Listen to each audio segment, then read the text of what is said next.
Chris, you have no idea how excited I am to be sitting with you right now.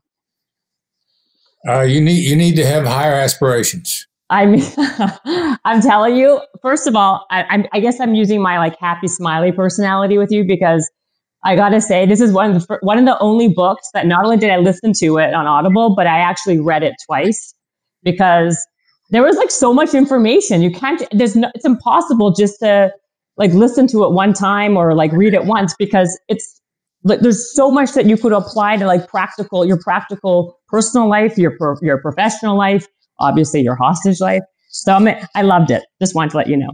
Thank you very much. It's really kind of you to say. It's much appreciated. No, it's true. And I also didn't realize until after I heard you in different interviews that wasn't your voice on the Audible, on the book, on the listening one, because I'm like, wow, no wonder he was such a great hostage negotiator. His voice was like beautiful and perfect. Yeah, I had a good voice. We had a good guy do the Audible. Oh my God, he was amazing. Amazing. But anyway, welcome to Habits and Hustle. That was kind of like not even my intro. That was just, I saw you and I was just so excited. I just had to tell you that. Thank you very much. Yeah, my pleasure. Thanks for having me on. Absolutely. Absolutely. I mean, like I just finished like rambling on to you. There's like literally so many different things that I wanted to ask you about. And I don't even know where to start. I guess maybe the beginning, I guess. I just, from what there's so many different like concepts in it. But one thing that I found very interesting was that it's kind of like being a hostage negotiator is kind of like being like an amazing like psychotherapist or psychologist, because it literally is like emotional intelligence on steroids. Thank you very much. Yeah, it is. Yeah. It's crazy, right? Yeah. And I want to know from you, I mean, do you think that everybody is able to learn those techniques, or does some of it have to be innate in somebody? No, I'm very much a subscriber to sort of the Daniel Coyle school of thought on this. He wrote a book called The Talent Code, which is, we were all born with this stuff. Coyle would contend that there's no such thing as a prodigy. It's just that people got their 10,000 hours in sooner than other people realized.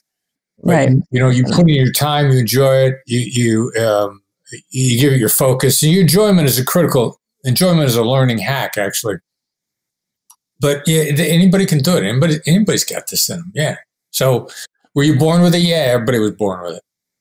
Well, listen, like there was a couple things. I mean, a couple things. Number one, you said initially that it sounds to me that you have to be a very good listener, or you can learn, I guess, how to listen better. But the voice, I mean, if you don't have like like you talk about having the voice is so much more important than the words. And when you talk to somebody, is a tonality in how you speak. You talk about the DJ, the nightly DJ voice and all that stuff. DJ voice. Yeah. Yeah. And then what were the other voices that you talk about too? Well, the natural sort of default voices, the analyst voice, a late night FM DJ. Analyst is a little cold. And with your late night FM DJ, you don't want it to be cold. You want there to be some warmth in there. But the other two, the assertive is just direct and honest. Like, I'm going to tell you what I want just because it's quickest. Let me just tell you what I want. If you think of yourself as a direct and honest person, what you are is blunt force trauma. My natural type is assertive, direct and honest. And, I once had a hostage negotiator, a very talented hostage negotiator, when I was being myself, say to me, dealing with you is like getting hit in the face with a brick. Your assertive voice kind of tough.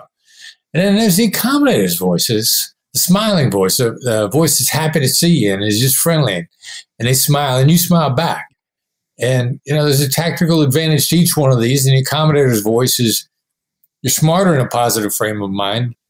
You're 31% smarter, as a matter of fact. And so if you use that voice, you're both smarter. So there's an advantage to that. My daughter-in-law, chief of marketing in my company, she's a natural born analyst.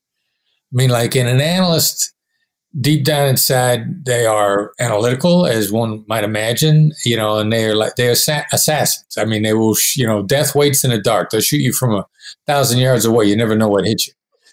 But she is very smart and learned how much better she could do by seeming bubbly and happy. And you talk to her and she laughs and she giggles and she's one of the most pleasant people you ever met. Got spectacular deals by just smiling and laughing. So there's tactical advantages to each one. But what I find this is the thing, right? With everything that we're going to talk about today, about about listening, about labeling, mirroring, whatever. It's also the thing that I found, it's knowing when to use which tactic, right? Like these are all tactics that you're going to be using for negotiating. Yep. And you have to have enough, you have to know when to use what, or else it becomes kind of, it's irrelevant. I was watching, what I found very interesting, I was watching more than just a bunch of interviews I saw that you were doing. I was watching a lot of the interviews or the presentations that you were doing with companies a lot of the time, right, and watching other people try to perform a lot of the different tactics that you talk about in your book, Never Split the Difference. And it came off like awkward, right? Because they don't have the same practice apparently, obviously, as you. But I was thinking to myself, like, I don't know, if I was if I was the person that was the terrorist and I was listening to this bozo say certain things, I wouldn't listen. That's what I was thinking. Like, you have to know when and how to do it. Yeah, and there's only one way to find out, with practice. When we tell people all the time, I tell people, small stakes practice for high stakes results. Right. You can get your small stakes practice every day opportunities. Like I still have, the salsa red pearl Toyota 4Runner from, that's, I talk about in the book. In the book, yeah. I took that in for service today. So, I got to use little practice. I still need my practice. I get some practice in with the service guy at Toyota. I got a little bit of practice in with the Lyft driver, on the way back. These guys think I'm friendly. I'm practicing. Yeah, right. You're practicing, right? So I guess let's talk about let's talk about like the tactics in general, because you kind of go through a lot of them.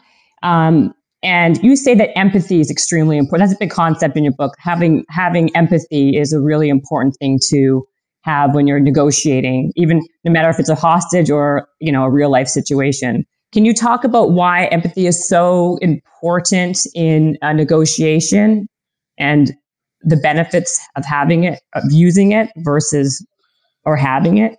Yeah, using it. Yeah, let's talk about using it. Because if you get into the discussion of having it, you get into a convoluted discussion. It just really doesn't do any good, because empathy has become conflated with sympathy or compassion in today's vernacular and today's conversation. Sure. And it is not. It is not. I mean, the reason that I first started, I took our skills as an FBI hostage negotiator, started collaborating with Harvard, was because a really smart guy named Bob Mnookin wrote a book called Beyond Winning. Bob was, and I think still is, in charge of the program on negotiation. And in his book about negotiation, he says, empathy is not sympathy. It's not compassion. It's not even liking or agreeing. It's just identifying where the other side is coming from.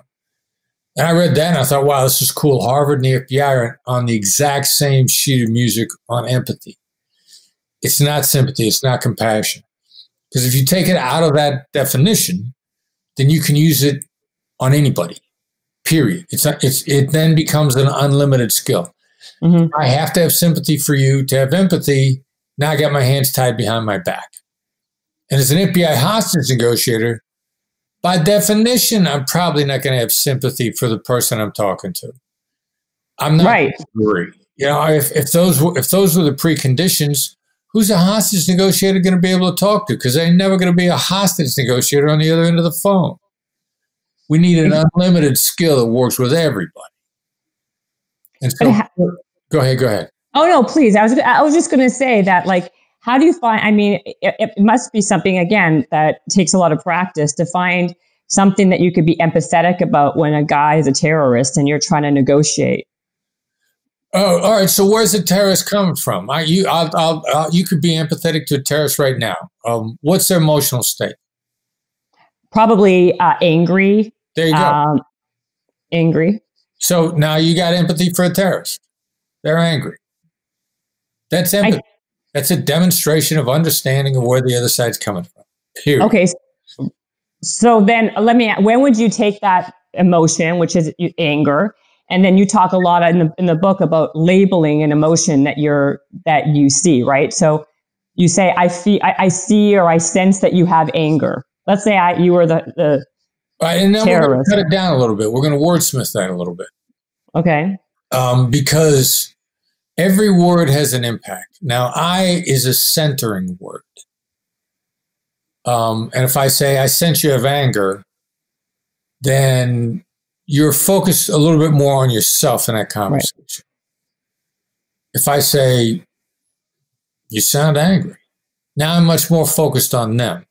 It's more disarming to them for me to focus on them as opposed to me in that context.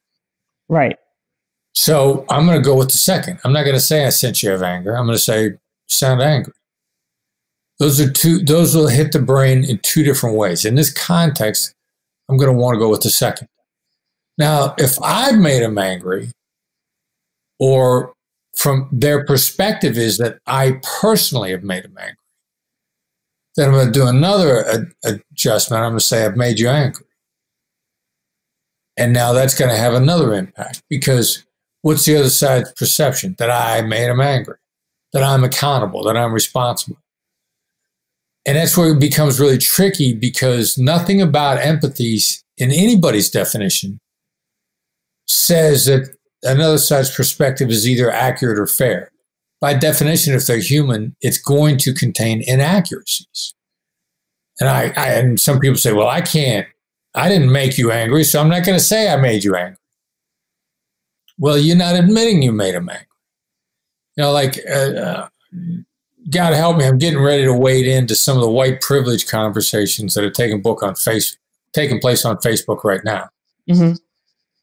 And somebody that's thinks that white privilege is a scam, you know, it's an insult. It's patently insulting. It's incredibly insulting. I'm going to say to them, you know, you feel this is an incredible insult. That's not me agreeing. That's me demonstrating empathy. Or acknowledging what they're feeling. Now you're getting to it. Right. You can acknowledge. It's acknowledgement. Yeah. But a lot of times what can happen is if you say, I feel, or I sense that you're getting angry, the other person can also get their back up and be like, don't tell me what what I am. Okay. Right. So I'm going to stop you right there. Okay. Literally. That's happened to me one time in 10,000. What? Only once? Yeah. Wow. Now, so, and here's what people do when they start getting concerned about a communication skill that might blow up on. Mm-hmm. No one has a communication skill that works all the time. Every word out of your mouth might blow up on you. So, well, I could see how that could go bad. That's in no way, shape, or form ever a legitimate reason to not try anything. Because for anybody to use that as an argument is to say, well, you got something that works all the time, and you don't. Mm. So what kind of world do we live in? We don't live in a world of perfection, even though I live in Vegas. I've been using this analogy forever. We live in a Las Vegas world. Once you start batting better than 51%, there are beautiful, gorgeous buildings built in Vegas that sustain the Steve Winns of the world, who are billionaires based on a 51% effectiveness rate. Now, by and large, our skills run, depending upon the context, like 1 in 10,000 that went bad. That's a high effectiveness rate. Now, here's what happened and the purpose for the structure of the statement. I once said to an FBI agent in training, you sound angry. And he looked at me and he screamed, no, I'm not angry. It was the one time it backfired. What did I do? Because I got an automatic fallback position. Every word that I used was pre-selected, and I already know my fallback position. I didn't say you were angry. I said you sound angry. Right. It was inarguably true.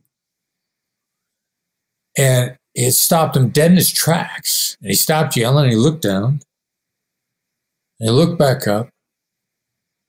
And then he complied with what I was trying to get him to do, and he walked away without saying another word. Walked up to me the next day with a short speech about how he felt I had such insight into his personal history based on 2 sentences. You sound angry, and so you were angry, I said you sound angry. And you know what? It's interesting because I feel like the language that you use would be very important, right? Because you're choosing to use the word you sound versus I think or whatever it is. Right. Yet, and even in your book, you talk about this. The words that you use is not that important. It's way more important the tone of your voice. So it sounds to me you can say anything you want if your tone is the right, if you pick and choose the right tone. Well, you got a lot of latitude. I mean, the Brits got a great saying, you can be as rude as you want as long as you're polite about it. Right. Exactly. They're talking about tone of voice, and my colleagues, all of us that were team leaders, like if a person's got a great tone of voice, I'll put them on the phone. They can just darn near get away with anything with a great tone of voice. I mean, your latitude for saying the wrong thing is massive. Mm-hmm. Now we're going to want to teach you to say the right thing, and it's a little bit of the whole debate over the 7:38:55 ratio of content to tone of voice to body language. Right. That even if, because 7:38 and 55 equals 100 to 3 together is the entirety of the message. I get no shortage of people saying like, wow, 7%, that makes words seem irrelevant. Like you can't say that. It's worth way more than 7. And I'll say, all right, put a number on it. Well, I can't put a number on it. It's way more than 7. And so I'll say, all right, try this on for size. If I say to you, that was an insightful comment, I said it, and that was a compliment. I'll take the same words. That was an insightful comment. That was an insult. I didn't change the words at all. I just changed my tone of voice. I made the words 0% important. Right. So people get bent out of shape over the 7%. It's like a DNA chain or a molecule. Can you say H2O, the molecule for water? Mm-hmm. Can you say that hydrogen is twice as important as oxygen? Well, you take oxygen out, you haven't got water any longer. Right. So people get really bent out of shape over the importance of the words. And it's about alignment, and it's about what gives you the most latitude. And tone of voice gives you way more latitude than the words themselves do. Way more latitude. And then let's talk about the listening piece, because, when you see in the movies, right? And you talk, even in the book, you talk about this, you have 20 people on a call. You have now, is that what you just see? I mean, is that kind of inflated? Like, do you really have that many people on a call at any given time when you're dealing with the hostage situation or a terrorist or a hostage situation or a business situation? If you give me 7 people, I'll put them all in the same room. We'll go on a call, and everybody will have a different job, and everybody will pick up something in that conversation that the other people didn't hear. Okay, and I understand that, right? Because I know active listening is not as easy. I mean, you got to focus and be, honed in on something, and knowing, like for example, me, I would lose my attention in 10 seconds. But I'm saying, and actually a lot of people do. It's very hard to listen actively for a long period of time. But without practice, it's hard. Without practice. But all of this, everything you talk about in your book or in general is practice. Like you said yourself, you don't have to have the innate talent. It's a talent that can be honed in with practice. Anything, all these things, all these tactics. And I'm going to interrupt your thought chain for just a second. So please remember where you were going with that, because I want to make a comment on practice. Okay. Yeah, it takes a lot of practice for excellence. However, your biggest gains will be initially. So as soon as you get some practice in, you're going to make some massive jumps right away. You're going to need additional practice for 2 reasons, because to continue to get better, because without the practice, deterioration Mm-hmm. Starts in immediately. It's like running. Like you don't work yourself into condition and go like, all right, so I'm in shape now. I don't got to run anymore. No, Right. you got to do maintenance. Consistency is what I think you need. A lot to that. Consistency is very important. Yeah. Right. So practice and consistency. And what I was going to say is like, you know, like I said, I've never been in one of your situations and I've never been around you when you've been negotiating with the hostage, but with the FBI, although I would like to. Do they ever take people so I can, you know, just, you know, people who are just curious to kind of go along and listen in as well? I think it'd be fascinating. Do we have ride-alongs? Is that yeah, do you have ride-alongs? Yeah, do you have ride-alongs? Now you got to have reason to be in a room professionally. You know, we have to be able to articulate why you would be a value add. You probably, you know, we've had non-law enforcement in the room, but they're usually either therapists or psychologists, something along those lines. Somebody that how we could articulate that it's a value add. Oh, okay. So just being a curious, you know, regular person doesn't really like hold any kind of mustard over there. No ride-alongs allowed on those. Okay. Well, this is what I was going to say. Like in the movies, that from what all I can see is that, you know, you don't have time to sit there and like kind of like do a huddle and be like, okay, tell me everything. Like, give me your spreadsheet of why this is, you know, what you heard, and give me you know, an Excel spreadsheet over there, you know, listener number 2. Things are happening super quickly. That how do you know what the other person is even doing and thinking? Like, don't you have to kind of do you have like a period where you guys can huddle, or are people just like taking notes and texting people on the regular to kind of get the information around? Well, you're gonna want to get your huddles in, but there are some people who are taking notes on large pieces of paper that are on the walls. So you can, you know, the person who's talking on the phone can look around and see the notes in specific categories. But it's distracting. Like, don't you have to be focused? Like, if I had to keep on looking over there to see a note that Joe Blow was writing, I would lose my focus on what the terrorist was saying to get back to the place where he trusts me and I feel, and he thinks that I'm listening and that I'm empathetic and that I'm, you know, paying attention. Like, don't you get distracted when all these other people are chiming in? Well, the degree of distraction starts with how your primary sense is hardwired. And just to give you a real short, down and dirty brief, about 60% of the world, their primary senses are vision, about 30% is their hearing, and 10% is touch, taste, smell, feel. So for me, sounds are the biggest distraction because that's what hits my brain first. My primary sense is my hearing.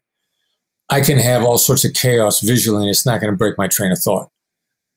Mm-hmm. Somebody who's on the phone, if their primary senses are vision, now all the things that you were just talking about are distractions. And that requires some training to overcome. So it starts with how you're wired. And then after that, it's practice. It's any skill.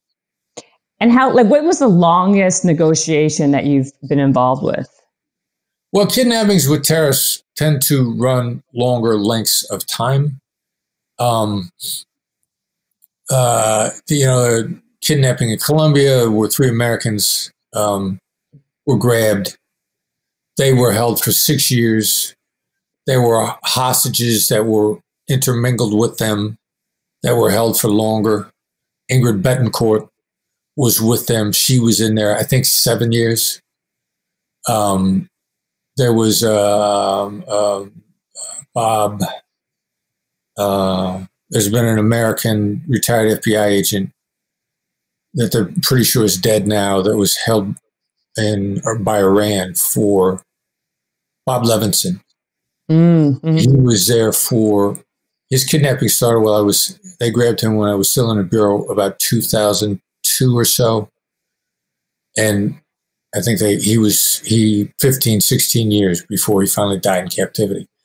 So wow. If the people on the other side of the table have any kind of infrastructure, whether they be a terrorist groups tend to have infrastructures.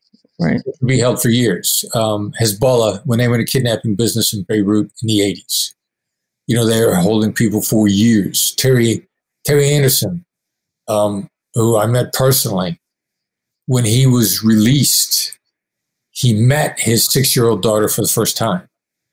because his fiancée was pregnant when he got grabbed, and he was held for 6 years. So terrorist stuff can last for years. Criminal stuff tends to go much shorter. So then how long would be like the one that you were talking about, the one in Manila with that terrorist? How long did that with that guy? They had a guy named, I can't remember his name right now. Jeff, I think was his first name. Chilling. That was 8 months. That was 8 months. So then how does it like, can you just, I'm curious, walk me through, like you're on the phone with them for what, like from 8 to 5, then you call back the next day, or is it, how does it work? What do you do? You know, it's crazy, but the terrorists, if they're out in the jungle, when are they going to get on the phone? When the sun comes up. So you need to be expecting a call anytime after about 5:30 in the morning. Because if you're out in the jungle and the roosters start crowing about 5:30, 6 o'clock in the morning, they're going to get up, they're going to wash their face, they're going to make a phone call. Where's my money? Wow. Then when the sun goes down, it's dark in the jungle. They ain't making phone calls out in the jungle. So right, exactly. So in the evening. But like, how do you? We're not on the phone all day. In kidnappings, you're not on the phone all day, every day. What are you doing? Like, walk me through what a day in a life would be there. You're on the phone. Do you go for lunch and then say, okay, I'm going to be out? Like, it's not like a regular office job. So how does it work? No, well, I mean, you're analyzing the conversation for a few hours. You're breaking it down. You're going to go back over it 2 or 3 times. You're going to create a structure. You know, you got to take a temperature. It's like the weather. Weather's going to change every day, but you can get a pretty good prediction on what tomorrow's probably going to look like. Mm-hmm. Okay.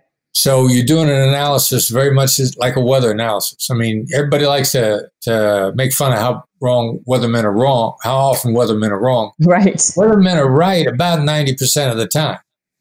Like I can go on my AccuWeather app right now and get a pretty good idea what temperature is going to be like at 2 o'clock tomorrow afternoon and whether or not it's going to be raining. So, but the assessment is ongoing. So you're going to assess the situation. You're going to pull a lot of information. There, the alphabet soup of the federal government is going to be involved in international kidnapping. DOD, Department of Defense, they got intel guys. You got the agency, they're intel guys. You got they're going to be intel. Everybody's got intel guys. Everybody's got information. So you're not taking your foot off the gas as far as work goes. You might not be talking, but that doesn't mean you're not working. Like, how do they even know your phone number to even get to you? Like, how does all the little minutiae of the situation? Like, so then you do all your analysis and then you say, okay, looks like tomorrow we're going to get a call from this guy around 6 a.m. So do you have someone available to answer the phone at 6 a.m. just in case? Or how does he even have your number? Like, these are like logistical things. Well, actually, in point of fact, what we're going to do is we're going to coach somebody. Okay. We're gonna find a family member or a friend or colleague. We're gonna look for the most coachable person, and then we're gonna bend the conversation in that direction. Now, the bad guys are gonna start reaching out for points of contact. Also, they want to talk to somebody, so they're gonna find somebody. If the person they found is not coachable, then we're gonna find a way to switch the conversation over. But we're going to schedule the conversation too. We're going to make an appointment to talk. Now that sounds insane. Yeah. In your regular life, you got trouble getting appointments as it is now, let alone getting an appointment with a terrorist and having to make sure they're on the phone on the other end. I could barely get an appointment with my dentist, never mind a terrorist, it sounds crazy. But if you were your dentist's sole patient, it would be much easier. And at the time you wanted was going to help your dentist get paid. Absolutely. Then that dentist was going to make that appointment. And so all you got to do is you got to pitch it to the bad guys at the time that we want to talk is going to help them get paid. And they'll be like, all right, we'll call it 10. And then how long could these calls go? What's the longest call that you've had? Well, they're going to be on the phone to get a yes or a no on the money. Right. We're going to want to have them on the phone much longer because we're going to want to develop influence, subtle influence it's going to be invisible to them. It's no different from a business negotiation. You want to develop a working relationship where you have influence. Right. So we're going to get pretty good at keeping them on the phone a little bit longer, but not to the point where they get anxious because A real rule of human communication that everybody overlooks is the last impression is the lasting impression. Everybody focuses on a first impression and assumes that, well, I made a great first impression, I'm going to make a great last impression. Not true. And the first impression, no matter how good it is not as important as the last impression. It's your second most important impression, which makes number one a last impression. So in any given communication, you don't want the other side feeling anxious at the end of the call, because the last impression is a lasting impression. People don't remember what you said. They remember how you made them feel. You always make them feel anxious at the end of the interaction. You're going to guarantee they don't want to talk to you anymore. That's such a true point, right? Like, how many times do you meet somebody and you think, oh, they seem fine and nice, and then as you get to know them more, they annoy you, and then that's what you're left with, and then you dismiss them because of that. If it's not the biggest problem in human communication, it's in the top three. Because what do we know? You know, people are fighting to get in the last word. What causes people to fight to get in the last word? When the last word's a cheap shot. You're a jerk. No, you're a jerk. No, you're a jerk. You're fighting to get in the last negative impression, which if you give it some thought, that's so stupid. Right. But it's so invisible, nobody realizes. I mean, you know, we're in an interaction with probably about 4 years ago with a company that we're terminating a relationship with. And and this woman did all this stupid stuff, which is shocking because they had been a facilitator of our training. So she was aware of bad habits. So she started out, dealing with you guys has been wonderful. You know, it's been productive for us. We've made a lot of money. You've made a lot of money. And then it steadily deteriorated through the email. Till and you made these promises. You broke these promises. You said you wanted to be partners. And the last line in her email was some partnership. And then she signed a name and that was it. The last impression was a cheap shot. And I remember thinking, like, how do you think that's a great way to close? The whole reason you're writing this email is because we haven't got a great relationship as it is. Out with all this flowery stuff up front. Wonderful. I love you. It's been great. Kumbaya. That only carries you to the next sentence. Right. And if you get to the last, and then your cheap shot at the end, like, that is so stupid, which is one of the reasons why we're not doing business with you anymore. Right. And that's when emotion gets the better of you, right? It's like control that emotion, that knee-jerk reaction, right? That's why emotion, yeah, absolutely, because it builds with you. And the other thing, as a negative emotion builds, the funny thing about it is your self-righteousness increases with your negativity. Yeah. Like, there's an old phrase out there, never give a speech when you're angry because it'll be the greatest speech you ever regret. Right. But yeah. You get in this downward spiral of anger and self-righteousness, which again is very much a conversation that's taking place on Facebook today. Yes. Angry, self-righteous, angry, self-righteous. Everybody's self-righteous and everybody's angry. And so true. Downward spirals in these conversations. I know. I agree. They need you on Facebook. Maybe you can help negotiate. I think you should go back to. I think you should go back into go back into the government. They need you very badly right now. That's for sure. I was going to say to you something that you were always talking about. You don't believe in compromise, though. So absolutely, horrible. Is that how is that possible in like real life or in business? Right. I think I thought that was such an interesting thing to even read about, because it's like kind of like a platitude that everyone always says, we need to compromise. We got to find a compromise. It's like everyone's just like go-to statement. Right. Why do you so why do you not like compromise? And what can you do instead of compromising to make parties feel that they haven't been taken over the coals, so to speak? Are you willing to compromise your integrity? Me? Yeah. No. But I thought you said compromise was good. Well, that's what I said. Does it matter what you're compromising?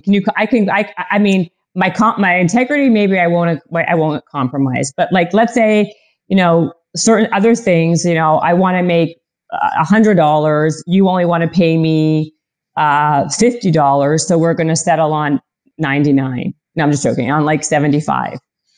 So if I want to make $100, all I'm going to do is I'm going to say I want 200, and I'm going to compromise and take 100, and I will have completely suckered you and gotten what I wanted every step of the way. I just lied. But don't people know? I mean, let's operate on the plane that everyone knows that everyone does that, right? We're all going to start high and try to get to a place that's more where we want. Here's where, first of all, the top negotiators do not do that. What do they do? Tell me what they do. That's why I have you here. Well, the top negotiators, they realize that that's a game, and it's a game of deception, and deception is not one of their operating principles. Either you're a little bit pregnant. How can you be a little bit pregnant? You can't be. No. So that deception is very much the same way. Yeah, no, I tell the truth, except when it's not to my advantage. Then I don't. But I tell the truth, but except if it's not to my advantage. No, wait a minute, no, you don't tell the truth. Right. There's all sorts of deception. And so that starts with you saying like, okay, so there are circumstances I could deceive. That's all right. That's a slippery slope. That catches up with you. It's going to catch up with you. The long-term costs of deception are high. And most of the people that are not into it, they learn the hard way.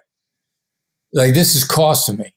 The other side's going to find out I lied to them regularly about what I wanted just to get them to the position I wanted them to be in. That's eventually going to come out. I'm not a believer in using a negotiation concepts that I have to hide from the other side because I'm ashamed of them. But compromise is different than deception, right? Like, you're saying you don't believe in compromise in what? Like, so what do you do? What happens if you don't get... Let's parse this out a little bit, because you talked about two different kinds of compromise. The first one was a fake compromise, so I could end up where I wanted to all along. Yeah. Now let's talk about actual compromise. Actual compromise always waters down the solution. Always. I mean, I have yet to come across somebody that said, wow, we compromised and it was wonderful. I mean, our compromise led us to the greatest solution we could ever have imagined. Far better than if compromise was a good idea. In the American Congress, we would live in nirvana. There would be no economic problems. There would be no social problems. Our taxes, if we paid them at all, would be extremely low, and everybody would be happy. And there were, instead of painting on Pennsylvania Avenue saying Black Lives Matter, the painting would say Congress is wonderful, because all they do is compromise, and we love Congress. Right. So the spirit of compromise is the idea. It should be the spirit of collaboration. I can give you massive example after example of how compromise destroyed the original intent. One of my favorite ones these days is Colin Kaepernick. Colin Kaepernick started taking a knee as a compromise. He was originally refusing to stand for the national anthem, so he sat. Now, he met Nate Boyer, and Nate Boyer, who was I think may have played in the NFL, but he was also a special forces Army He's also an NFL. I know him. He was a bachelor for my Babes for Boobs auction that I do for charity. Well, you just blew my mind with that. I don't know. We better not even go there. But anyway. Yeah, I have a breast cancer charity I started with my best friend to raise money for breast cancer. I auction off bachelors. Yes. And to give, it's my way of giving back. Yes. And Nate Boyer this year. For charity. You sold men for charity. I sell men for charity for dinner dates. And I sold Nate Boyer to one of my best friends, actually. How funny is that? How did it go? I got to know. It went well. Go ahead. She paid $3,000 for dinner. All the money went to breast cancer. It's very, a lot of people do it for the actual charitable contribution. And they had a good time, from what I understand. But that's so weird that you mentioned Nate Boyer of all the people that you just said. Yeah, my impression is, from only what I've read in the media, is a great dude. He's really nice. I liked him. He's a great guy. He's a really nice guy. And he works for the NFL Network. And he did play for the NFL for 1 year. And he was like a special forces guy. That's exactly his resume, his bio. So Nate goes to Kaepernick. Well, yeah. Says, look, as a special forces guy, I can take a knee at the grave of a fallen comrade as a sign of respect. Now, Kaepernick, to his credit, was touched by this. And so he started taking a knee as a sign of respect. Who that's opposed to kneeling sees it as a sign of respect? That's what compromise does. Gotcha. That makes sense. So is it better not to do anything? You rather walk away or just stick to your own guns than just to bend a little on something that you really hardly believe in? No, I say, never split the difference. That's a double-edged sword. You might be right. I got to be willing to hear you out and be willing to be open to the idea that you might be smarter than me, or you might have a better solution than I do. And if it's revealed to me that you have a better solution, am I going to refuse to accept that because my ego's in the way? That's my mom had a great face cut off my nose to spite my face. Yeah. That's I'm hurting me out of ego. I'm in my way. I'm holding myself. So never split the difference. The idea is if I want you to be willing to accept that I'm completely right. I had an ex-girlfriend used to like say, I can live by your rules. Can you? Then I have to be able to accept that you might be right. And I've got to get out of my own way because you might be right. Now we're talking. And now the likelihood is that we'll actually find a solution that neither one of us envisioned. That's where this is going. No, I like that. And when you even like talk about it in the book, I found it like when you gave some examples, it's 100% true, because when you walk away with that kind of like feeling of, well, I kind of bend on this, and like everyone ends up unhappy at the end of the day when you do it that way. Yep. But it's a throwaway that everyone always like a platitude. Everyone just says, yeah, you got to compromise. You got to compromise. Yeah. And you do that a lot, actually. A lot of the things like, even when you say, the best negotiation always starts with the word no. Right. And like, it's like when you first hear it, I'm like, what? And then when you think about it and you explain it, it makes such good sense to why. Right. I'm happy to hear that. No, yeah, you're welcome. But it's true. It's like and when you say like that, when you hear that's right, when you hear the two words that's right, you're kind of you're on the right track. Can we talk a little bit about that? A little bit about how? Okay, good. So yeah, go ahead. The floor is yours. Well, that's right is always a good sign from the other side. It tells you that to some degree you're connecting, you're establishing a relationship. They feel heard and understood, and you can get little that's right. You get a great big giant that's right. You get a great big giant that's right. The other side is bonded to you. I mean, bonded with nearly to an unbreakable degree. Like, pick a charismatic leader. It doesn't matter which one.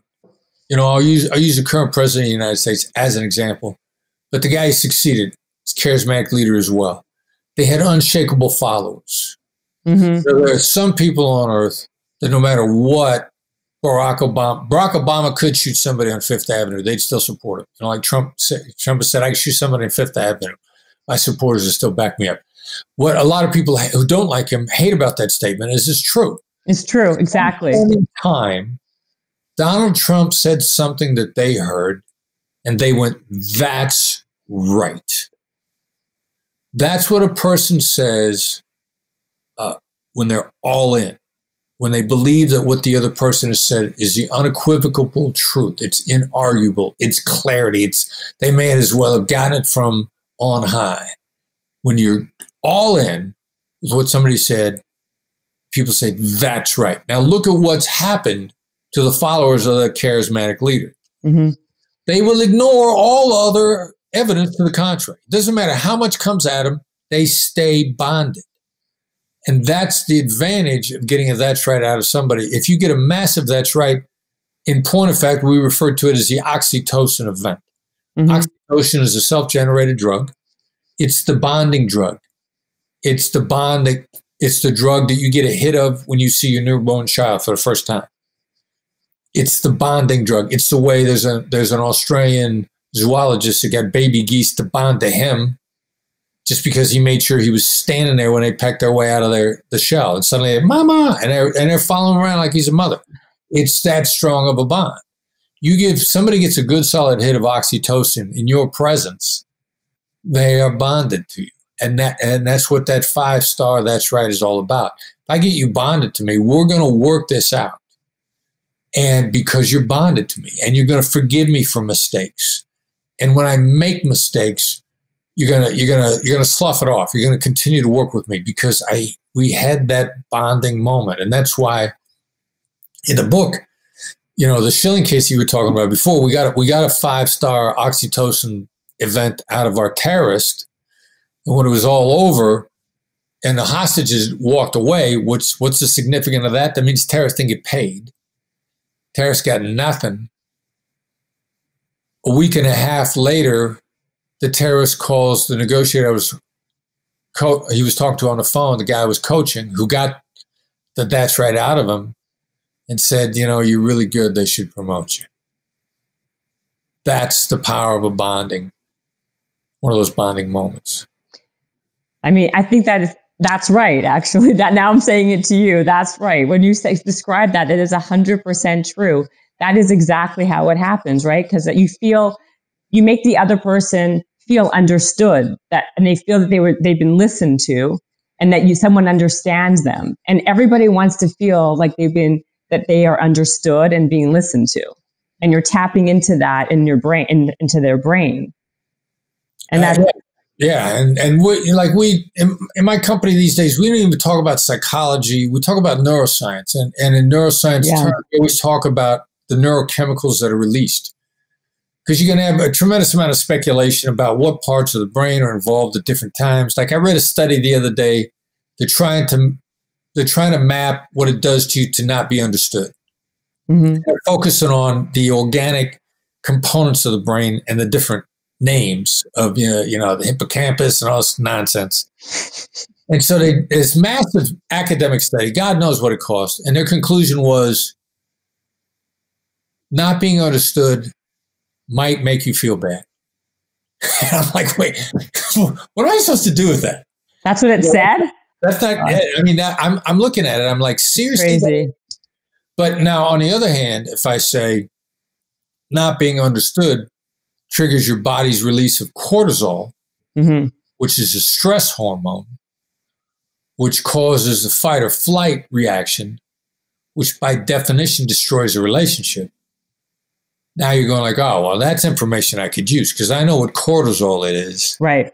And one of our principal endeavors in today's world is to limit our body's dumping of cortisol into our system because it's harmful.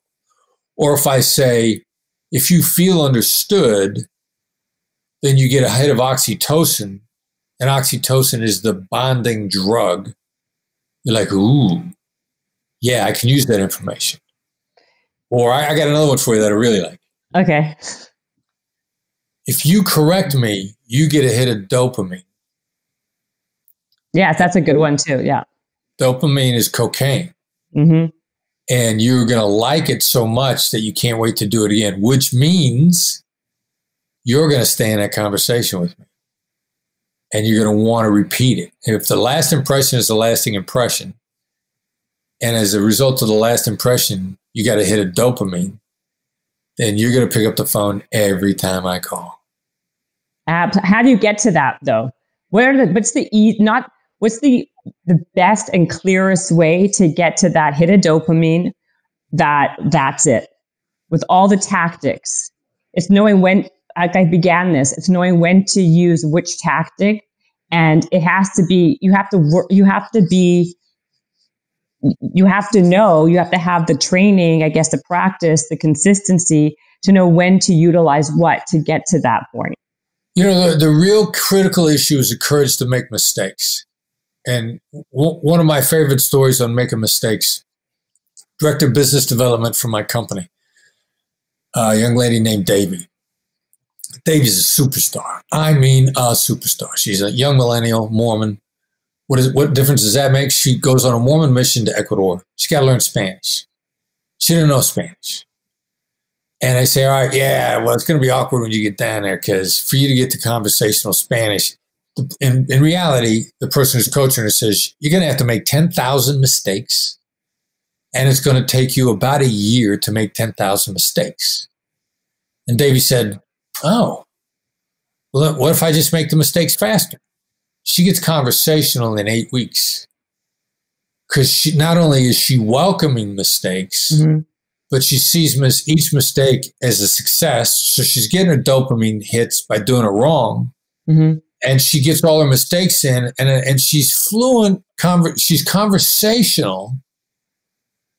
She's made a year's progress in 8 weeks by getting her time in and seeing mistakes as not as punishment, but as I just got to make 10,000 mistakes and I'm going to have it. So she, if you launch all in, you can get really good really fast as long as mistakes are not a deterrent. But scoring points on the board to get you there faster. But how would you, so with, you have this thing, you have silence is also super important, right? People think that they have to be talking. Yep. The silence part, the labeling, the mirroring. Also another one that I thought I wanted to talk to you about was the calibrated questions, always with basically an open-ended question, right? Like how, or when do you use what to get to the goal or to get to that's it? Well, what's a great question for revealing obstacles? Principally, I mean, you can use it in other ways, but as a designator, if you need to reveal an obstacle, like if you ask me a question, a lot more, what's more important is your question is what's causing you to ask. The question behind a question is 1,001 people would have said. If you ask me a question, for me to give you a really smart answer, my best response is what makes you ask. So what's the next step? What's the biggest problem we face? What's getting in our way? What is principally, if you're going to ask a question to reveal something, it's great for revealing obstacles. And that's why we talk about calibrated questions, because what are we calibrating? What are we designing the question to do? If it's to reveal an obstacle in a very deferential fashion, because there's great power in deference, then we're going to use a what question. That's its principal design. Now, the calibrated questions, aka open-ended questions, also require in-depth thinking, which can be good and bad. It's what Daniel Kahneman would call system 2 thinking, in-depth thinking. In-depth thinking is fatiguing. I can use a what question to intentionally fatigue you without you knowing that's what I'm doing to you. If I really need an answer, I'm not going to get a good answer after lunch on any given day, because even if you don't eat lunch, you get more fatigued in the afternoon because your circadian rhythm kicks in, plus you're starting to suffer from decision fatigue. So I probably need to use my what questions in the morning when you get a lot of gas in the tank and give me a good answer. So context drives strategy, situation drives strategy. What am I trying to accomplish? What kind of dynamics have I got on the other side? At a bare minimum, what time of day is it? And then, so is that how you start though? Because so I got two parts to this kind of. So you want people to start with when you talk to them, you want them to start with no. So that's easier to get to a yes with. But also you say it also gives the person a feeling of control and power when they say no at the beginning. Right. So if they start with, you have to be shrewd enough to know what to ask them to even get for that no question. It's about wordsmithing what you want to ask them. So it becomes, it starts with a no. Right. So like you say, go ahead. I'm sorry. No. It's fine. I was going to say, like a lot of this in the book is like, if you, when you call somebody, you say, am I catching you at a bad time? Right. You know, or you say, can you talk, or whatever, or can you talk now? Or it's like just tweaking it a little bit. So someone starts with the no, so they feel the power, and then they ask you something, and you can be like, you know, if they want a getaway car or whatever, you're like, well, how do you expect me to get you that car? Or right. Yeah. But my point is, it's what I guess I'm losing my train of thought. My point is, start out by asking me about changing the questions to no. Well, first it's about changing the question to no, but like again, what's the protocol, the pattern? Like you start with what part to get to the next part? Because you say like you first do this, then you do the calibrated question, then you stop, you shut up and have silence, like all those pieces. You know, like when you're thinking about it, it's hard to be in the moment, I guess is my point. But all of these practice it is, yeah. Without practice, it is. But so can you just walk me through like what you would do, like to get to that, like which is more important? Like, for example, for the yeses, right? You say for the no, there's 3 different types of yeses. You say, right? Like people can just say whatever they want to you just to kind of get you off the phone, right? The counterfeit yes. Let's talk about that. Like you start with the no, and then to get them to the proper that's right, there's all these different yeses. I'll fix that. All right. Now, well, and I got to tell you something. We didn't de-emphasize this yes enough in the book. I mean, we're at the point now where we're like, get out of yes entirely. Yes is so problematic that it's just simpler to leave the word alone. Every single question that you've designed to get either confirmation or commitment, yes. And a lot of people, what's wrong with confirmation? Yes. Nobody ever asks you to confirm anything unless they're taking you. Ever. And everybody's been burned. You know, there's this saying, once bitten, twice shy, or I think it's an African saying, somebody's been bitten by a snake is scared of ropes. You only got to get burned by saying yes a couple times for it to become an automatic response. Because you will always remember when you got burned. I was on a call earlier today. My son is the president of my company, phenomenal negotiator. To this day, he remembers when he was about 8 years old that somebody got him to say yes, and the next thing you know, he'd been parted with one of his from one of his favorite sports cards. It's burned in his brain how saying yes betrayed. He is never going to forget that. Everybody's got an experience, whether they can call it up or they just been drilled into them so hard. When I was about 23, I bought a coupon book for $25. It was supposed to save me $25,000. I remember that coupon book. I still got that coupon book in my desk. I ain't figured out how to use any of them. Most of the coupons are not even usable. Yeah, or the person, like there are people now making a massive living buying timeshares because of how many people got conned into buying a timeshare with this yes, would you like to stay in a luxurious hotel anywhere in the world whenever you wanted to? You know, the whole series of yeses. So many people have been conned into those timeshares that there are companies that are now buying them for pennies on a dollar because nobody can figure out how to use a timeshare because they got walked into it with yes-oriented questions. So the world has been so badly burned. Everybody you meet has got not one of those experiences, probably 5 of them, to the point that the minute you begin to engage in the same behavior that the person that ripped them off did, you start triggering alarm bells in that person. That's the problem with yes. But also a lot of yeses are false yeses, right? People say yes. Because they're a problem. Right, to get rid of you. They say yes and they'll later on like just flake. You need a yes with a how, right? Like that's what yes is nothing without a how, and then really yes is nothing and how is everything. Right. So you just, I mean, literally, like I'm not kidding. And we're actually working on another book right now that should be out early next year. Really? And, you know, because what's it called? The working title right now is Collecting No's. The missing manual for never split the difference. Oh, okay. Okay. Because, you know, we adopted a yes formula to make sure that your yes wasn't counterfeit.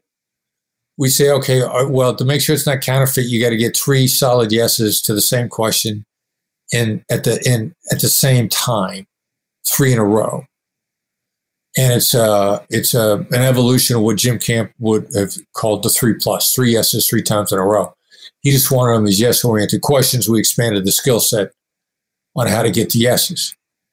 But people misunderstand that. I mean, we're coaching a guy in a company, and he's trying to get 3 separate yeses to 3 separate questions. And finally, we stopped him and said, where are you getting this nonsense from? He says, it's in your book. I know it's in my book, and that ain't in the book. No. And he went to the page and goes, oh, I guess, yeah, it's a little bit different. But I like this, so it's close enough to what you were saying, so I'm going to do this. And then I'm going to say that you said to do it. We're like, no, that is not what we said. It's such a slippery slope to deal with yes at all. You're so much better off by, instead of saying, do you agree? I say, do you disagree? Instead of saying, does this look like something that would work for you? I said, is this horrible? Is this ridiculous? And on the same call that we were on this morning, you know, my son says, he likes to say to people, is it going to blow up your entire schedule for the week to talk to me on Tuesday afternoon? No, it's not going to blow up my schedule, but here are my following problems. And they work it out instantly. I'll give you, here's a tricky one, which I've kept to myself until this has been a past relationship. Okay. Right? So my ex-girlfriend, I'd come in at late in the afternoon, too late to cook dinner. We're going to order DoorDash. I always order the same thing. I get the same thing. I'm going to get it from Cheesecake Factory. I got something I want. I walk in, and if I were to say, you know, how about if we order Cheesecake Factory? And she's going to be like, I don't know. What do they have? We're going to go through a 45-minute conversation. And then we're going to order Cheesecake Factory. So I walk in one night and I go, you against ordering a Cheesecake Factory? She goes, no. And I order right away. We got it done 45 minutes sooner than we would have otherwise. Right. No, I love that. I laugh because, I mean, I feel like everyone goes through that same thing. You know, we all have the same thing we order every single time. And, but you talk about it in advance. 100%. I also, it's funny how you say like this, and I love this, like I made a little note to myself because I actually talk about this too. How like this people who are too smart make probably the worst negotiators because they think they know everything, which is probably it's so true, right? Because you think that you know everything, that you don't have the curiosity and the ability to listen to someone else. Curiosity is one of the great tactical advantages, not just to negotiation, but to life. Yeah. I agree with you. That's right. That's right. Now you have me forever. Somehow I feel bonded to you right now. The oxytocin. It's so true though. It's 100% right. And then like, hold on a second. I wanted to say, I wanted to kind of like, you know, circle back to something. And I think I feel like I get to, like I said, I wasn't joking. I had like so many notes here that I like highlighted because I just really enjoyed reading your book. I really did. I really found it to be unique, interesting. It's some of those things where like, you know, some of like common sense isn't so common sometimes, right? Like it's common sense that people want to be listened to and understood and this thing would work or that thing would work. But sometimes when you see it in writing, it makes you think about it more, right? And then use it. But another one, I was curious why you left the black swan, the whole thing about the unknown black swan, which is the unknown unknowns portion, which I'm going to ask you about right now. So like towards the end, because I feel like that is so important and so like fundamental to everything else that you talk about, right? Isn't it always the devil in the details, which make everything the most details? Yeah, it's devils in the details, and then like, and that really is like when I saw and then when I read about the Black Swan method, which is the name of your company too, right? Yeah, Black Swan Group. I found like, wow, like this should be at the beginning of the book because it's so important. Yeah, those are tough calls. I mean, the order of sequencing of information. And kind of the crazy thing, though, too, sometimes you give an answer after you've made the question burn for a while, or you put the other person in a position for it to be a revealing moment. And you probably have done a good job if somebody goes, I wish I would have known that sooner, because then that means that at that moment they got it. So no, it's true. You're right. In that way, you're right. Because when I read it, I'm like, of course, this is like the secret sauce for anything. But, you know, it's like, to be, again, one of those things like, well, it's obvious. First, let's talk, tell us what the black swan, what it is, because people are going to be listening and they'll be like, what the hell are they talking about? So, well, you know, it's a small piece of information that's hidden, that's going to make all the difference in the world. And the really hard thing about it is it's where unknowns overlap, you know, and you use the phrase the unknown unknown. But it's really where the unknowns overlap, because if I've got in any given negotiation, if I'm holding information back, then you are, and I am, and so you are too. Mm-hmm. There's never a case when you're not, which means there's never a case when the other side isn't also. So we get two sets of unknowns, and what happens when they overlap? That's when it gets really crazy, because you can't know until you start getting what the other side's holding back out on the table. You're by definition moving forward on faulty information. And so many people get used to, look, I know what's going on. That is just such a self-seduction and cutting yourself off from better outcomes. So that's kind of what the black swans are. They're there. How do you find them? What's the best ways to find them? Well, the first is to, accept that they exist. Let's accept that UFOs exist. Let's accept that they exist. And that's the hardest thing for some people. And then accept that the best place to find them is at the table. Now, the real barrier is not finding them. It's a lot of people get caught off guard. Mm-hmm. They don't want to be surprised at the table because they'll be embarrassed, and that'll burn in their brain. So they'll spend 6 months searching for information they could have gotten in a 20-minute conversation if they were any good at the conversation. That, by definition, is poor use of your time. So it's willing to be able to go in, hoping for surprises, hoping for mistakes. Like Davey, hoping to make a mistake, knowing it was a good thing. If you hope for surprises, now you're going to get caught less off guard. If you come in with a curious approach, you're not going to get caught off guard. You're not going to get rattled. It's going to be a better interaction all the way around. And you will accelerate through the interaction as opposed to being bogged down. What's the best way? And I had a couple of different. I had a Secret Service agent on recently who was really fascinating too, and we talked a little bit about lying and how you can tell when someone's lying. I'm curious from your experience, from your experience, what is the best ways to tell if someone's lying? Well, quickest down and dirty thing is what we refer to as the Pinocchio effect. Like if the more words you use, Pinocchio's nose got longer. Mm-hmm. The more words you use, like if you're lying, you're lying. So since you know you're lying, it's going to create some insecurity, and you're going to start convincing me. The other side's convincing me. That correlates strongly with deception. Now, the words that I used just now were very well chosen. Correlation and causation. It's not definitive. You got to start knowing what correlates. And then ideally, if three things correlate on the same objective, you've triangulated it, you got a pretty good objective. So convincing is a real strong one. Why would I lie? Somebody's got to say that because they lie. To be honest, that's a tell that the other side is uncomfortable with the words. Now, discomfort correlates, but only correlates. They might be uncomfortable with the truth. Oh, wow. Why would I lie could mean a lot of things. You're going to, context, situation drives strategy, situation drives assessment. Start looking at the other things that correlate with that. You get three that line up, you get you're probably right. You're probably dead on. So when people use too many words, is what you're saying, you can tell that there's a good chance that they're lying. When they get defensive, which I think is a kind of... No. Here's another one. Now, defensiveness depends upon how you're interpreting the defensiveness. Mm.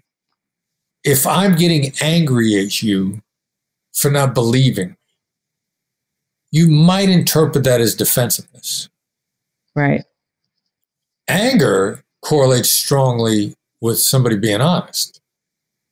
Like, I told you the truth, and you were too stupid to not pay any attention. So if I start treating you in this conversation as if you're an idiot for not believing me, you'll most likely say, oh, he's lying, but because you were offended at my approach. You know, genuine anger at not being believed correlates very strongly with somebody telling the truth. I wish I could remember the British politician, House of Commons guy. Right after the Second Iraq War, he was accused of profiteering by the U.S. Congress on oil contracts. And they subpoenaed him to Congress. Not only did he show up, but he showed up without an attorney, which is an interesting move. Wow.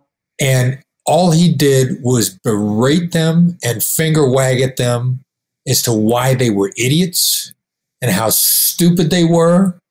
And he presented his evidence, and he felt like his evidence for him being an honest man was sufficient. And he browbeat the hell out of them for being idiots. And I thought, all right, so he showed up without an attorney. He didn't have to show up at all because a British politician can ignore a congressional subpoena all day long. And he sat there and told them what morons they were. I believe this guy. Right. Yeah, exactly. I would believe him too. But you're saying if someone says, to be honest, that could be that they're lying also? To be honest is always an indicator that the other person is uncomfortable with what they're getting ready to say or what they just said. Now, in the FBI, when we were interviewing somebody, if a guy said, to be honest, I'm like, all right, either you were lying or you are lying now. You know, I just got to figure out which one is the case. But having looked at it and seeing it show up in other places, what it is it's always an indicator of discomfort. I'm worried about how you're going to react to what I'm getting ready to say. So that better than 51% of the time is you're lying. Right. But there's a significant part of the time when like you're getting ready to tell me the truth and you're scared and you're using it simply as a softener. So that happens enough that I don't jump the gun on the phrase, to be honest, the way I used to when I was conducting criminal interrogations, interviews on a regular basis. I'm not so quick to pull a trigger on that being lying. I just know you're uncomfortable. I got to figure out exactly why you're uncomfortable. Right. Because I say that a lot, but I feel it's also procrastination. You do it to procrastinate, right? To get to your point. You know, you do filler words before you say your actual statement. So you're thinking of when you think about something. Yeah, which is it's you being aware of wanting to make your words when you land them being carefully chosen. So that it's, to me, I hear that as another indicator of discomfort. To be honest, I'm joking. You're procrastinating because when it comes out, you want to make sure it comes out exactly right. Yeah, I mean, so you were in the FBI doing this for 24 years? Well, I was in the FBI for 24 years. My last 15, I was a hostage negotiator. I'm surprised you didn't burn out before that. That's a long time to be a negotiator, I feel, isn't it? Well, for the first 8 of those 15, I had other duties. So I wasn't solely focused on negotiation. The last 7, there was nothing else in my life, and I worked every day. And I didn't think I was burned out, but after I got out, when I went back to school, old movie with Rodney Dangerfield, this funny blue collar comedian. Yeah, no, I know who he is. I love him. Of course, I do. I no respect. How do you think I know him? Yeah. Come on. I'm flattered that you think I'm that young that I wouldn't know who Rodney Dangerfield is. I don't know. Your parents told you about Rodney Dangerfield. Oh, yes, exactly. That's how I know. Your parents made you watch it. That's exactly. There's that oxytocin again. That's right. That's right. So amazing. You went back to school after you were a negotiator? when I left the bureau, there was a special program. Oh, the Harvard, right? The Harvard thing, and I could get a master's degree in a year, and I could get in not by passing a test, which I probably wouldn't have passed, but based on my life credentials, and I racked up enough life credentials that they let me in. How long were you actually on the phone as a negotiator? Because I heard you in one interview saying that you could have the person who has the least experience on the phone, because a person actually talking is not the most important person. So how long were you on? Well, depend upon the siege. If it's a contained siege, you know where they are. They're not getting away. They're in a bank or something like that. A negotiator should never be on the phone for more than a couple hours at a time. You're going to get burned out. Wow. In a single conversation, and you're going to want to have breaks. You're not going to want to stay on the phone the whole time. And then it's also going to correlate with how long has the person been up, what time of day it is. Like I was a backup negotiator at a local siege in Dobbs Ferry, New York. When we showed up, it had been going for 30 hours and overnight. So the hostage negotiators that were on the phone were fried. And we advocated to the commander that they bring in some more negotiators and back these guys up. And I said, I'm not on your team. It's not my job to get on the phone. I'm not advocating to get on the phone. You got to bring some more of your own people in. I said, we don't have any more people. You got to get in as a backup.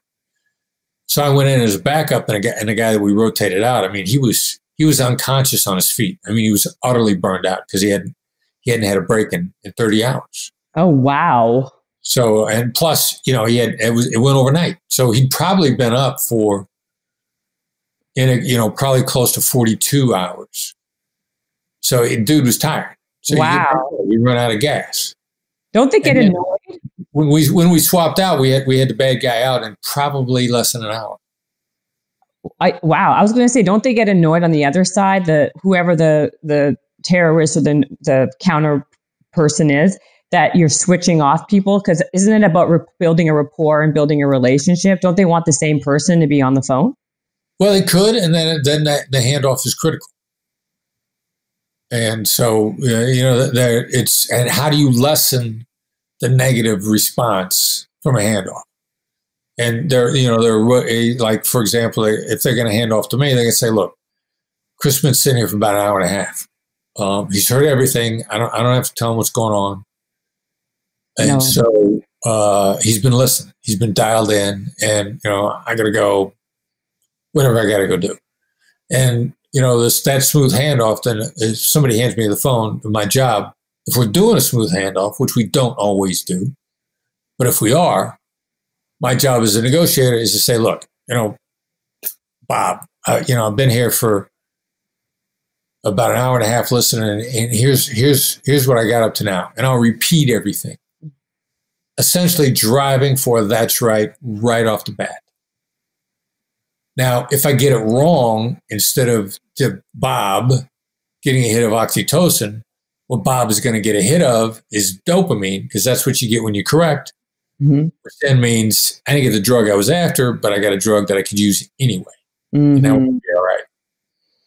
That's amazing. I know I've been keeping you forever. I'll wrap it up in like 2 seconds. I'm curious what the most common question that people ask you when they find out that you were this, FBI hostage negotiator, just when at a dinner party, when we used to be able to do those things.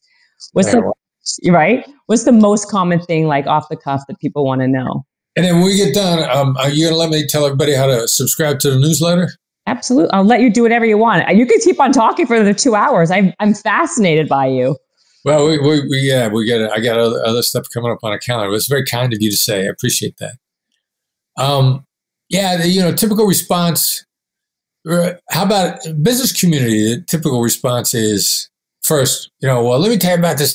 I'm a great negotiator. Let me tell you about this negotiation I had. Now, anybody that says that to me, I always know they're a lousy negotiator.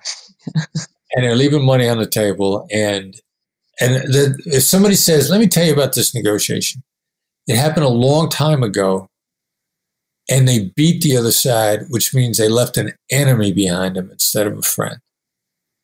And the reason I hate those stories the most is because there tends to be a response to somebody who's closed to learning by anything other than experience. And while experience is a critical element of learning, if it's the only element, you are steadily deteriorating. And I hate to see somebody not only that is steadily deteriorating, but the amount of time it's going to take me to bring them around is just not going to be worth it for me. And so I'll just go like, yeah, okay. Oh, wow. What a great story. Nice to meet you. And then I'll go talk to somebody. Exactly. I mean, you've been amazing. Thank you, Chris. I want to show you this book, Never Split the Difference, is amazing. Like I said, you're welcome. Not only did I listen to it, I also read it twice. How do people find out about you? You do a lot of these presentations for companies, you said, right? Your company. Tell us about your company, where people can find you. And yeah, the best way to get up to speed on us is to subscribe to our weekly newsletter, which is free, which is a good price. But even more important, because, all right, let's say it doesn't cost you anything. What's the return on investment on your time? The articles are concise, short and sweet. You know, I get a daily 10-point update from the Wall Street Journal first thing in the morning. By the time I'm done reading that baby, I got to go take a nap. There's so much information. It's fatiguing. Mm-hmm. Our newsletter has one concise, actionable article in it, period. You can blast through it. You get it first thing in your inbox on a Tuesday morning. It's a tune-up. It's a warm-up. It's like stretching before you go into the game. And it's actionable, and you are going to be able to use it in stuff that day, most likely. Plus, we got a whole library of them on the website for you to search and pull out the appropriate one.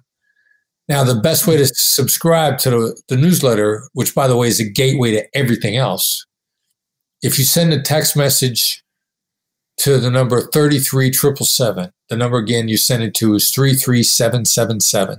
The message you send is Black Swan Method, 3 words, spaces in between. Capitalization does not matter. Black Swan Method, just like you were actually texting that message to somebody. Send it to 33777. You'll get a request back for your email address.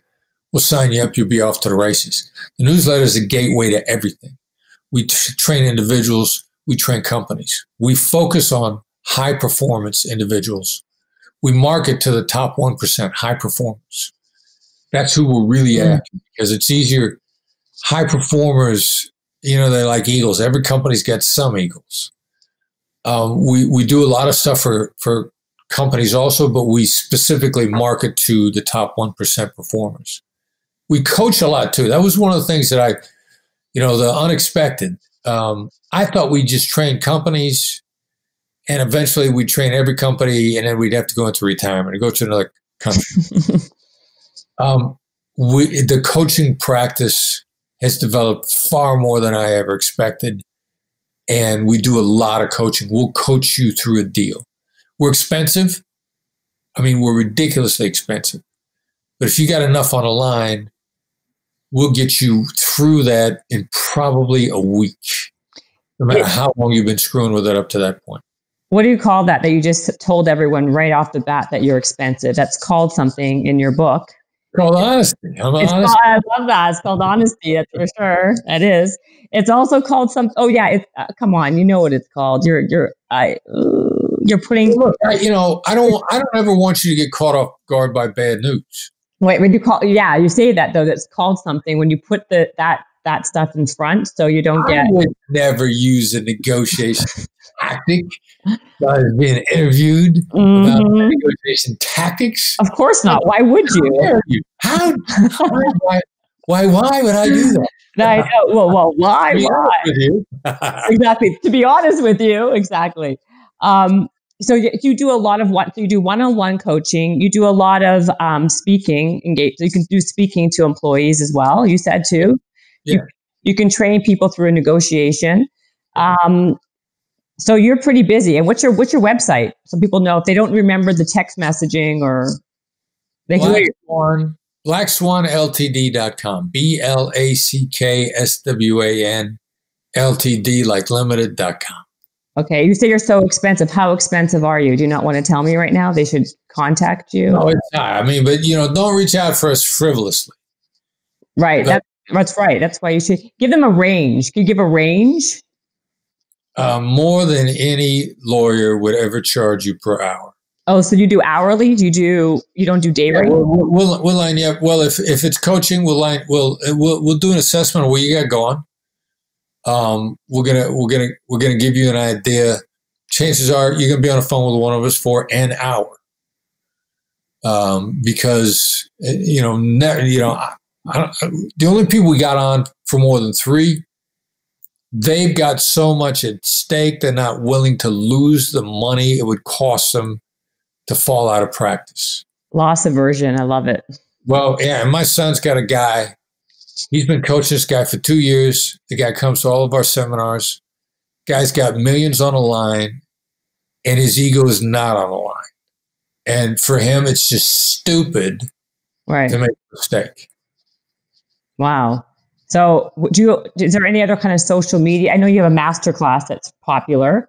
Masterclass is also one of the great bargains on the planet too. So it's one of the reasons I highly recommend it. I mean, because, the cost of a subscription, which is barely more than, I think my class is $90.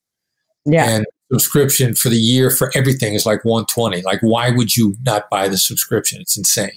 No, exactly. I mean, I think so too. Do you make a split on that? Are you doing well with that masterclass? The masterclass has been very good for us, but even it was good in dollar terms. It's been a much greater boon in visibility. Yes, the intangibles on that have been through the roof. Insane. Well, they spend a lot of money on digital. I mean, I see it all the time. I'm in a conversation the other day because we're working on a deal possibly with doing a show for NBC Universal, which I don't think is going to happen because TV shows almost never happen anyway. I know. Well, one of the lawyers involved, she said, get this. I put your name and number in my phone. Your masterclass ads are now showing up on my Instagram. Are you serious? It's I mean, the digital data out there, the way it's being exchanged is crazy. No, it's amazing. And that's actually, I'm not surprised because your name comes up on my computer constantly now. Every time when I once never split the difference, I see your face with the masterclass constantly. It's just like, no, and listen, it's working, right? It's doing its job. And I mean, like I said, you have great information, so I'm hoping that it's doing well. They should be, buying the subscription or whatever it is. And they should also contact you if they're a company or someone who's looking for a coach. Now, you said you do the coaching, and you said you've been mentioning your son a lot. Like if I was the negotiator and you were the terrorist, I would see there was a very soft spot for your kid because you mentioned him. I see in all the other interviews that you do too. He comes up at least once or twice. You mention him. So he's a star. I mean, you want to go fast, go alone. You want to go far, go as a team. Yeah. We got a team. And my son is probably more instrumental really in pulling the team together than I am. Because, who pulls us together? Who holds us together? My son holds us together. I mean, I got a team of negotiators. And, and the team actually in today's economic downturn, because there's so much of a need for what we teach and coach, we actually hired 2 people recently because the demand is through the roof. People are not willing to make mistakes now. I mean, the mistakes now are just too costly. There's too much at stake. If you negotiate now on your own, when relatively speaking, the cost of the mistakes are higher than the cost of the training. Could people master class $120? You got to be kidding me.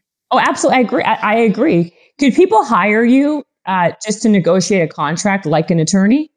No, we only coach people. We do not negotiate on anybody's behalf.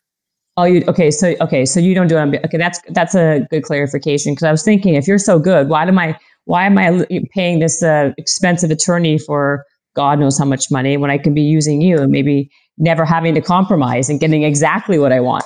Well, the attorney wants to be a dependent. The attorney wants you writing him off. The attorney wants you writing him off of your taxes from now to the day you die. I know. We don't want that. We want to train you up and send you on your way. Like why basically like teach the person to fish so they can fish for themselves. Exactly. That's right. That's right. I feel so bonded to you right now. Oh, I love you, and I you. Thank you. You're awesome. Thank you so much for doing this podcast. Can you come back when you do your when you release and launch your next book? I'd love to. And are you planning on coming back to? Are you coming to LA or Los anytime soon, or is it going to have to? You know, if the world were like it was, LA would be my preference. Now we gotta look to see what's going to happen post pandemic, because right now people are living in LA are paying LA taxes and not getting to enjoy LA. So people are bailing right and left, and I don't know what kind of impact that's going to have on it. Soon as pandemic is over, I think that short-term impact on LA is going to be harsh. Absolutely. And so I'm gonna try to call a recovery. I'll probably hold off, but I love LA. I would love to move back. Yeah, I mean, you're absolutely right. A lot of my friends, a handful of my friends, have left in the last little while, in the last month and a half, because of exactly that. There's no reason to be living here right now. Everything's shut down. You're paying through the nose. What's the point? So they're all moving to Austin, some, Florida. I mean, literally everywhere but here. Yep, so, exactly right. No, I agree. Well, thank you. So then do you have any social media things that they can follow you on too? Don't you have an Instagram or? The FBI Negotiator on Instagram. There you go. Are you active? Yeah. I follow you. That's the one that I'm the most active on. Yeah. I like Instagram. It's kind of fun. Okay, good. Because I know I follow you. You don't follow me, but that's okay. Maybe now you will. We'll fix it. Good. There you go. All right. I think we're good. Thank you so much. Chris Voss, Never Split the Difference. Great book. Even better guy. And this has been awesome. Thank you so much. Thanks. You were delightful. Habits and hustle, time to get it rolling. Stay up on the grind, don't stop, keep it going. Habits and hustle, from nothing into something. All out, hosted by Jennifer Cohen. Visionaries, tune in, you can get to know them. Be inspired, this is your moment. Excuses, we ain't having that. The Habits and Hustle podcast, powered by Habit Nest.